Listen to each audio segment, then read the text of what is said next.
An absolute titan of the music industry, Chuck Berry's contribution to contemporary sound is indisputable. With a road to stardom equally decorated by success and controversy, the father of rock forces each of us to ask ourselves whether we can separate the art from the artist. No. He wasn't born with a Gibson slung over his shoulder. In an almost fairy tale fashion, Chuck Berry was born on October 18, 1926, to an unassuming middle-class family. Being the fourth of 6 children, Berry was no stranger to a sense of community. Their neighborhood in St. Louis, Missouri, however, was quite segregated in certain respects, specifically from a racial standpoint. This led to a bizarre moment. Berry lived in such a segregated neighborhood that it took a fire for him to first see a white person, being only 3 years old. Berry recalled thinking the firefighters' faces were simply chalk white with fear at having to deal with such a roaring blaze, but his father explained things to him properly. Despite his somewhat isolated youth, Berry found a sense of true belonging in one specific place.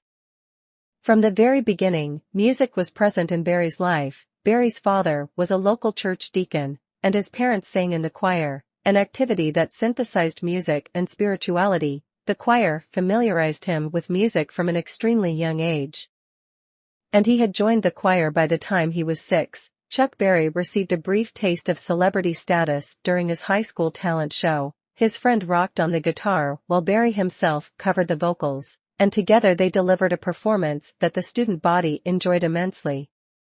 It's doubtful though that anyone in the audience realized that they had witnessed a rock legend in the making. Impossible in fact, as rock and roll didn't exist yet at the time. Berry certainly had the talent, but he had no clue what fate had in store for him. The guitarist that performed alongside Berry inspired him to learn the guitar himself. This was a pivotal moment for the aspiring musician, as both his vocals and instrumentation would one day become iconic. The school talent show was definitely a high point in his high school career. But the lowest was still to come. One day, Chuck Berry and his friends took their mischief too far. The group of boys went on a joyride in a stolen vehicle before sticking up several local businesses. Berry's shenanigans proved to come at a high price, his freedom. The authorities were not happy, and despite being a minor, he ended up scoring a 10-year sentence. He would spend the next portion of his life at the Intermediate Reformatory for Young Men. In spite of his rather bleak situation, Berry still managed to make the most of things behind bars. Musically speaking, Berry didn't skip a beat. In fact, he took it upon himself to form a musical quartet with some other convicts to sing for the reformatory's church services. Their musical ensemble impressed everyone so much that they played at a handful of venues outside the confines of the prison. After serving only 3 years of his sentence, they released Berry early on good behavior. It wasn't long after tasting freedom that he started to turn his life around. After his release from the reformatory, Berry quickly established a new life for himself. In 1948, he married the Meta Toddy Suggs. They would be together to the very end. Soon after their marriage, they had their first child together. All of a sudden, Berry had a family of his own, but there was one problem plaguing his happiness. He had to find a way to pay the bills. With the task at hand, Berry was able to quickly showcase his enterprising side. Stardom was still relatively far off for this working family man. Berry took on all kinds of jobs just to pay the bills. He labored as a factory worker, janitor, and beautician. After some hard work, Berry and his family were financially stable enough to purchase a lovely house, settling into their new home in 1950. But a desire for more cash prompted Berry to indulge in his true calling. After somewhat of a hiatus from music, Chuck Berry got back into the local gig scene in St. Louis. A show here and a gig there served as a source of reliable side income, but nothing more. Such humble beginnings. Eventually, ambition kindled in the soon-to-be star's heart, and he went in search of a record deal. His destination, Chicago, the Windy City. It was a recommendation from a friend that transformed Berry's life forever. Muddy Waters advised Berry to contact Leonard Chess, the co-founder of Chess Records in Chicago. Berry did just that, and soon secured a deal with the label. Within the same month, Berry recorded his breakout track Maybelline. He had finally gotten his foot in the door, but things were just getting started for the father of rock and roll. People went nuts for Maybelline, believed by many music scholars to be the first rock and roll song. Maybelline was the catalyst that spurred decades of success for Berry. In case it wasn't clear, the man was the furthest thing from a one-hit wonder. Listeners were eager for more, and Berry was more than happy to oblige. The creative floodgates had opened. And it would be a while before they dried up. To call Berry prolific would be a gross understatement. A slew of more singles was released in the wake of Maybelline, many of which were finding their way onto the charts. Hits included rock and roll music, Johnny B. Good, and Sweet Little 16, with a cavalcade of instant classics. It came as no surprise that everyone wanted their piece of the money pie. Soon after the release of Maybelline, Berry found himself back in the court of law, only this time he was the prosecutor, much to his annoyance. Berry had noticed a couple of names claiming writing credit for his music, which would of course guarantee them a certain amount of royalties that Berry was unwilling to part with. He took them to court and was able to reclaim full writing credit for Maybelline and all the respective royalties. If music groups as popular as the Beatles are huge fans of your work, you know you're doing something right, the late John Lennon once said. If you tried to give rock and roll another name, you might call it Chuck Berry. Berry's role as a muse for bands like the Beatles made for some great musical hits, but there was a time when they took a little too much inspiration from his music. They say that imitation is the sincerest form of flattery, but there are times when it can definitely go too far. Berry's publisher at the time, Big 7 Music, sued John Lennon over similarities between Berry's song You Can't Catch Me and the Beatles' recently released song Come Together. They were finally able to come to a resolution when Lennon agreed to record some music for Big 7. By the late 50s, the rising star seemed unstoppable. He had attended and played at countless clubs, and eventually decided to open one of his very own. Naming the flashy new venue Berry's Club Bandstand, as a testament to his mass appeal, Berry opened the club in a predominantly white district. The venue was indicative of his incredible success, but it also acted as the catalyst for one of the most disturbing points in Berry's life. Berry found himself in a world of trouble after hiring a new waitress for his club. As it happens, he'd made the mistake of mixing business with pleasure, and the young woman turned out to be a young girl who was only 14 years old. Berry's poor decisions ushered in his second sentence, 5 years behind bars. He ended up appealing the court's decision and received a lower sentence of only 3 years. In the end, however, the star would only end up serving a measly 1.5 years for his actions. But despite his good fortune, he would never be quite the same.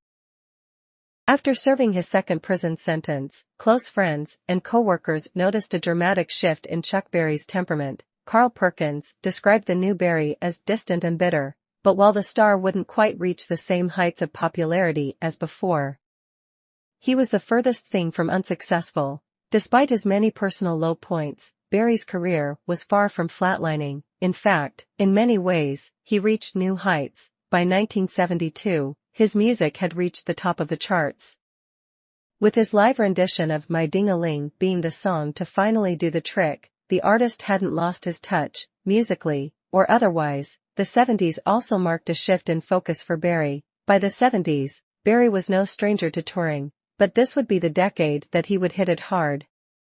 Trading time in the studio for more opportunities on stage, the mobile rock and roller had no trouble filling venues. With nothing but well-earned confidence and his Gibson guitar, Berry attracted audiences to his shows not just for his music, but for the riotous energy he displayed on stage. Chuck Berry's live performances weren't just about the music. He famously delivered incredibly entertaining shows due in large part to his stage presence. His explosive energy, paired with a respectable repertoire of signature dance moves like the duck walk, ensured that audiences were rapt. Yes, Berry could duck walk across the stage while delivering stellar riffs, but while touring, he also made some questionable choices. During his heavy touring years of the 70s, Berry made a strange request to any venues that would have him. He demanded that they pay him in cash for his gigs. And you can bet he was making more than just spare change. So why did he do this? The answer is nefarious. Berry's odd insistence that venues pay him in cash isn't that odd at all if you think about it for a second. See, if they paid him in cash, then he wouldn't necessarily have to report that income to the government, only, well, tax evasion, This resulted in him always having large amounts of cash on hand, but it didn't end well. In the case of prospective prison time, the third time really isn't the charm. Berry's many cash-only dealings with music venues finally caught up to him in the form of one of the world's scariest entities, the IRS. This resulted in his shortest prison sentence, 4 months and 1,000 hours of community service. Berry's cash-only attitude was one of the many factors that led him to have a certain reputation. We're just going to say it, Berry could be a real piece of work sometimes, if you were to hire him during the 70s. You only got him and his guitar. The venue would have to supply the backing band and instruments. While this isn't an indicator of his attitude, it's necessary that we set the scene before explaining a string of what is without a doubt our favorite couple of facts about Chuck Berry. You really can't make this stuff up. In 1972, the Rolling Stones' legendary guitarist Keith Richards was part of the backing band for one of Berry's gigs. Things seemed to be going well for this collected supergroup, until, that is, Berry shouted into the mic during the show that the keyboardist and guitarist, Keith, should get off the stage. This should have been ego-bruising enough for Keith, but things only got worse from there. To make matters worse, Berry soon admitted that he didn't even recognize Keith, one of the most famous guitarists in the world. At the time, there's a rock star lifestyle, and then there's Chuck Berry's lifestyle. This was no doubt an equally hilarious and soul-crushing moment for the Rolling Stones guitarist. But this wasn't the only eventful encounter between the two stars, as Berry would end up bruising more than Keith's ego. In one infamous encounter, Keith got a little too comfortable backstage at one of Berry's shows, and earned himself a punch to the face for his transgressions. While Berry performed at many venues in the 70s, there was one that was without a doubt the most exclusive, whether or not Berry, or anyone for that matter, agreed with then-President Jimmy Carter's political ideologies. The big man nonetheless invited Berry to perform at the White House. This was yet another feather in the musician's cap, but it would not be the last. Just as he was one of the first rock stars, Berry was also the first to receive the honor of a certain accolade related to the genre. It seems like a given that Chuck Berry would be the first inductee of the Rock and Roll Hall of Fame. He helped invent the genre, after all. But can you guess who swore him in? None other than one of his biggest fans and fellow rock stars, Keith Richards. What a good sport. It seemed that no matter what he did, Keith Richards would continue to idolize Chuck Berry. Richards even went so far as to organize a celebratory birthday concert for his idol's 60th birthday. The event managed to convey just how cherished Berry was. As it included legendary musicians like Eric Clapton, it was a fleeting celebration, but its organizers ensured that it would endure beyond simple memory. As yet another sign of Berry's level of superstardom, his 60th birthday party concert was also made into the documentary film. Hail! Hail! Rock and Roll. It worked out to be a celebration of the rock star and all of his contributions to the world of music. 1986 really was a huge year for the father of rock and roll, but it would be just 1 year later that the star would be up to his elbows in allegations again. 1987 was yet another year in which Chuck Berry showcased his aggressive side, especially toward women. Authorities charged the star with assaulting a woman in New York, but this encounter seemed particularly brutal, as the woman allegedly had lacerations and some loose teeth after the encounter. She also ended up needing 5 stitches. Surely, Berry would receive punishment to match the severity of his actions, right? It seemed that Berry's ability to conjure controversy and damage his reputation matched his consistency as an excellent musician, in the case of the New York debacle. However, he faced almost no repercussions. In the end, Berry pleaded guilty to a simple harassment charge. This didn't result in a serious sentence, only an inconsequential fine of, but he wouldn't always be so lucky. It seems that the most unsettling events surrounding Berry's life happened in establishments that he owned. In 1990, several women sued Berry for installing a camera in the bathroom of his restaurant, while the accusations didn't result in any convictions. Berry ended up paying over $1 million in legal fees. Perhaps unsurprisingly, this wouldn't be his last moment in the spotlight of controversy. That same year, authorities raided Berry's house. They found evidence of some Berry's darker actions, including scathing proof of child abuse. Berry's wrongdoings remained serious. But he seemed to get better and better at escaping any real repercussions. The star managed to dodge the most serious charges that came out of the raid, and consequently only received 2 years of unsupervised probation for possession of illicit substances.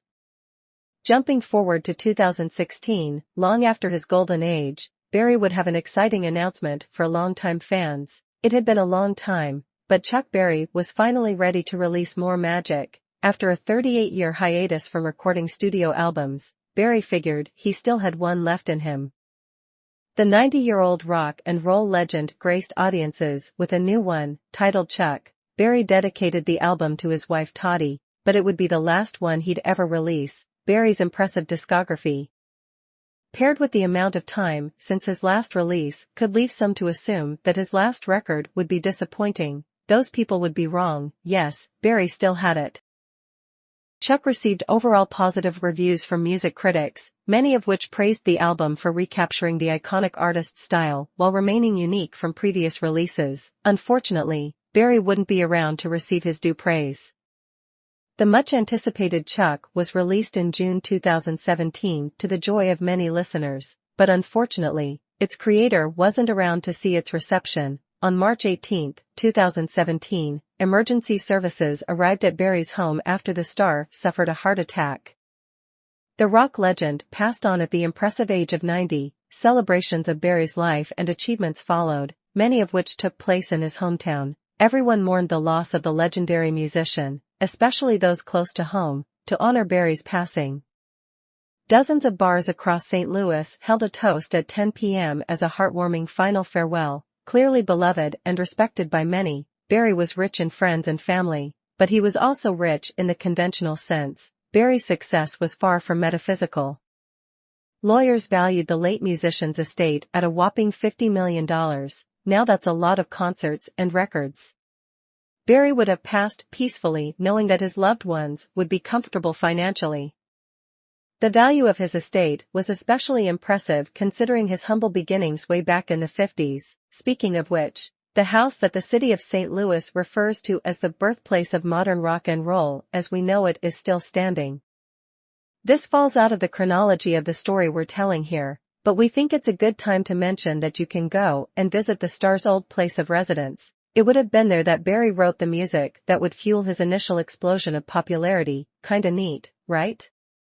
We thought so too. Fellow artists, news publications, and magazines bestowed countless honors on the late musician, all hailing the father of rock and roll. Bob Dylan even referred to him as the Shakespeare of rock. He may not have been a pillar of morality, but it is undeniable that Chuck Berry revolutionized the world of music as we know it. His musicality not only lives on in his fans, but in his family too. His work was clearly impressive to humanity, but would it impress other potential life forms? Johnny went to space. Wait, what? Yes. That's right, Chuck's Johnny Be Good was among the songs chosen to accompany Voyager 1 into space for its launch in 1977, on the off chance that Voyager 1 was to come into contact with other civilizations during its travels. Berry's music would help convey what Earth had to offer in terms of musicality. Just as Berry's parents were responsible for exposing him to music, his own progeny became musicians in their own right. And they're pretty good too. His son Charles Berry Jr. and daughter Ingrid even performed on his father's final studio album, Chuck, providing guitar and harmonica. Through the combination of his music, family, and actions, the star left behind quite a legacy. Whether you boycott an artist for their personal actions or not, we feel it's important to know someone in their entirety. Publications today still discuss the acclaimed artist. Both sides of him, his music and his controversies will endure alongside each other, and we think that's a good thing. One thing we know for sure is that the world won't forget about Chuck Berry anytime soon. Chuck Berry's career was plagued by troubles with the law, yet, his unruly antics began when he was still a teenager. It was near the end of high school that Berry had his first run-in with the law. He and some friends were skipping school together when they stumbled across a discarded pistol. Did they promptly hand their discovery over to the authorities? No, they didn't. In a moment of youthful brazenness, Berry and his friends used it to rob several local businesses. They also stole a car. The consequences were severe. 1959 saw one of the most chilling moments of the rock star's turbulent life. Berry was already on the authorities' radar, but he ran into more trouble with the law due to allegations that he'd slept with a 14-year-old waitress named Janice Escalante. He had transported her across state lines, hiring her to work at his club. Not long after, Berry fired her. But when authorities later arrested Escalante, the musician's sinister actions came to light. The repercussions were shocking. Chuck Berry had a strained relationship with Keith Richards, even though the latter thoroughly revered the rock and roll pioneer. There are a handful of interactions between the two music legends that may raise an eyebrow or two, but this one strikes us as particularly memorable, although it probably struck Keith even harder. Keith was backstage at one of Berry's shows when he decided to inspect one of his guitars. Berry saw his instrument in the arms of another man and absolutely lost it, ultimately punching Keith in the face. The latter would later say it was one of Berry's biggest hits. When it comes to Chuck Berry and legal woes, it really does get worse and worse. In 1990, authorities raided Berry's home, finding evidence that would lead to some heavy charges, with the most serious one being child abuse. Alleged information that Berry had recently come into possession of illicit substances spurred the search, but once again, the star pulled a fast one.